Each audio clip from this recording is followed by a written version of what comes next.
Thanks for watching the screencast. The objective for the screencast is learners will be able to write a quadratic equation given its roots. So as we talked about a little bit in class previously, any equation of the form ax squared plus bx plus c equals 0, where a, b, and c are all real numbers and a is not 0, is called a quadratic equation. Here's one example of a quadratic equation. X squared plus 5x minus 6 equals 0.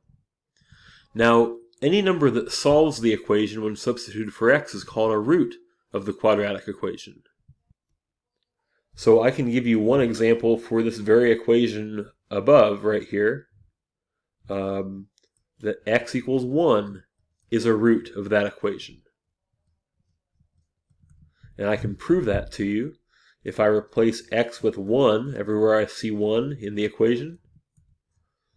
The equation is true. 1 squared is 1, 5 times 1 is 5, and 1 plus 5 minus 6 does in fact equal 0. So if the value for x makes the equation true, it's called a root of the equation. And it's not written on the slide here, but I'll tell you that most quadratic equations have two roots. Not all of them, but most of them do. In fact, a general theme that will carry with you through the rest of this this grading period in Algebra 2 is that for an equation that has powers of a variable, the maximum number of roots you would expect to find for that equation is the same as the biggest power of x that you see. So for many of the quadratic equations we're going to solve, we're going to expect to find two roots. Okay, our task is to write a quadratic equation that has the given roots. So I'm going to work a couple of examples for you here. We want to write a quadratic equation that would be solved by both 6 and by -4. So I'm going to be really careful on how I set this together. I'm going to notice that if I need 6 to be a solution to my quadratic equation, I need some factor, some expression that can be part of the product that is 0 when x equals 6. And the same is true that I also need a factor in my equation that could become 0 when x equals -4. So I'm going to think about two ways to create 0, one in each of these factors I'm multiplying together to get 0 as the product.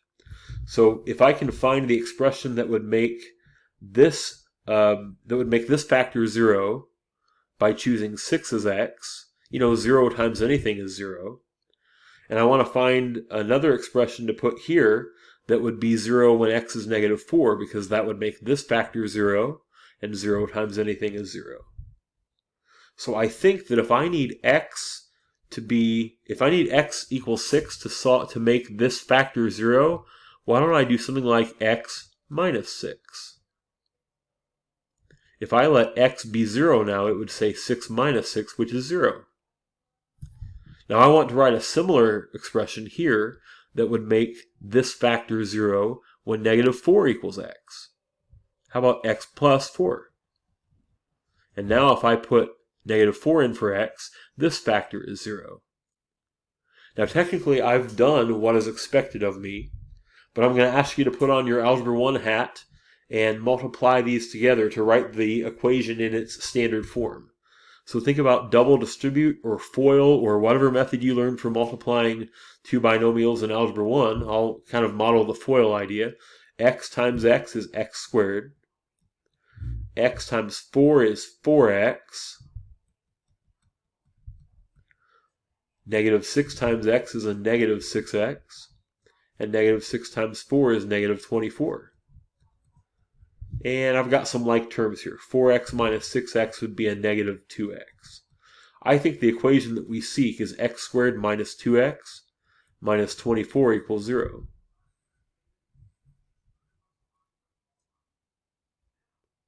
Let's try another one. We want to write a quadratic equation that has 2 and 3/4 as its roots. Well, I need one factor in my equation to make the entire factor 0 when x equals 2, I'm going to choose x minus 2. And I need another one that is 0 when x is 3/4. So how about x minus 3/4?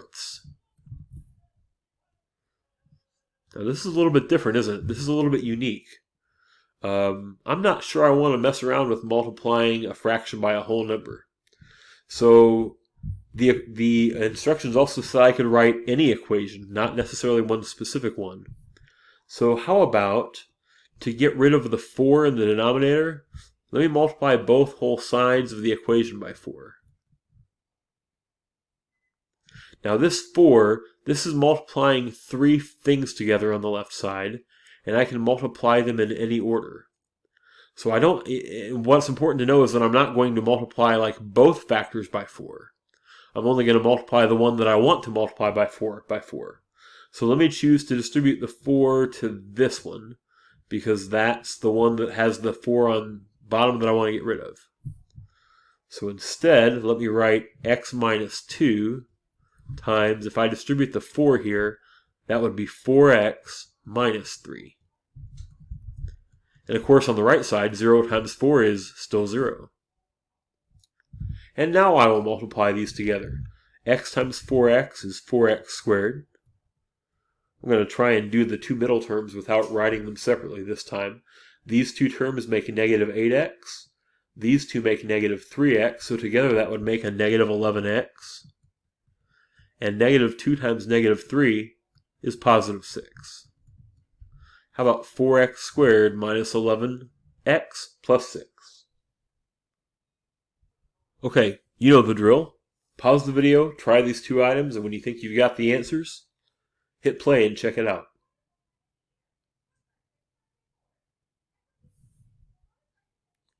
I need to write a quadratic equation that's solved by both negative 2 and negative 9. So I need a factor that works to make 0 when x is negative 2. That would be x plus 2. And I need another factor that is 0 when x is negative 9, and that would be x plus 9. And I need to make sure I set that equal to 0. And if I multiply this out to write it in standard form, I get x times x, which is x squared. I get 2x and 9x, which is 11x. And 2 times 9, which is 18. X squared plus 11x plus 18 equals 0. For this one, I need a factor of my equation that works when 1/2 is equal to x, so that would be x minus 1/2. And I need a factor that works when x is 0. I guess I'll write x minus 0, and I need to write that equal to 0. I'm going to choose to write x minus 0 as just x. You know, that minus 0 isn't really necessary there, is it? And another thing I'd like to think about is, again, I've got a 1/2 that I don't really like. Let me multiply both sides of the equation by 2. And let me choose to apply this 2 to this factor to give me a factor of 2x minus 1 times x equals, well, still 0. Now to simplify the left side here, I don't need to do FOIL or double distribute. I just need to distribute my one term, my x, to both terms. So how about 2x squared minus x equals 0? And that should do it.